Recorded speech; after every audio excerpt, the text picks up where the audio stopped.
Study करेंगे। First point में देखें कि Raoult's law gives a quantitative relationship between vapour pressure of volatile liquids and their mole fraction. Volatile liquids के mole fraction और उनके vapour pressure के बीच ये क्वांटिटेटिव रिलेशन बताता है राउल्ट्स लॉ। डेफिनेशन क्या होगा? For a solution of volatile liquids the partial pressure of each component, जिसको P1 और P2 से रिप्रेजेंट किया गया है, of solution is directly proportional to its mole fraction, जिसको x1 और x2 से यहां रिप्रेजेंट किया गया है, प्रेजेंट इन द सॉल्यूशन, जो सॉल्यूशन में प्रेजेंट है। That means P1 is directly proportional to x1 and P2 is directly proportional to x2।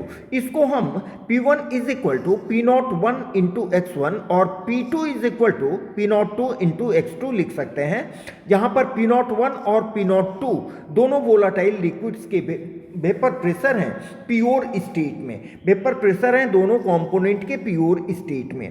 तब according to Dalton's law of partial pressure हम टोटल प्रेशर कैसे निकालेंगे? Total pressure is equal to P1 plus P2। ठीक है, इसको हम क्या करेंगे?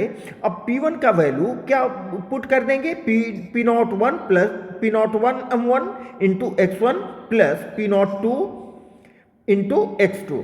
ठीक है, अब x1 के बदले हम 1 माइनस x2 कर सकते हैं, because x1 plus x2 is equal to 1, तो x1 is equal to 1 minus x2।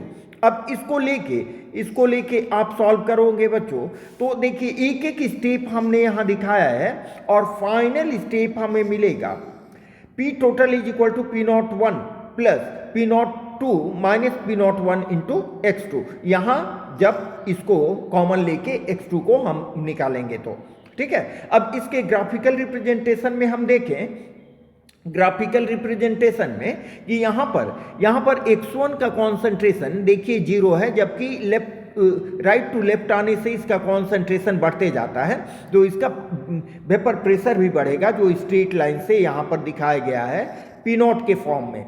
और x2 के दूसरे कंपोनेंट का जो मोल फ्रैक्शन है वो लेफ्ट टू राइट इंक्रीज करता है, जो P2 से यहां दिखाया गया है, और टोटल प्रेशर P1 और P2 से यहां एक्सप्रेस किया गया है। ठीक है, ये करने से आपको स्ट्रेट लाइन मिलता है जो यहां दिखाया गया है। इसी का हिंदी अनुवाद यहां दिया गया है आपको। राउल्ट्स लॉ, राउल्ट्स नियम क्या कहता है कि वाष्प दाब और वाष्पशील द्रवों के मोल अंश के बीच मात्रात्मक संबंध बताता है राउल्ट्स लॉ। ठीक है, इसको आप पूरा देख लें। Okay, thank you.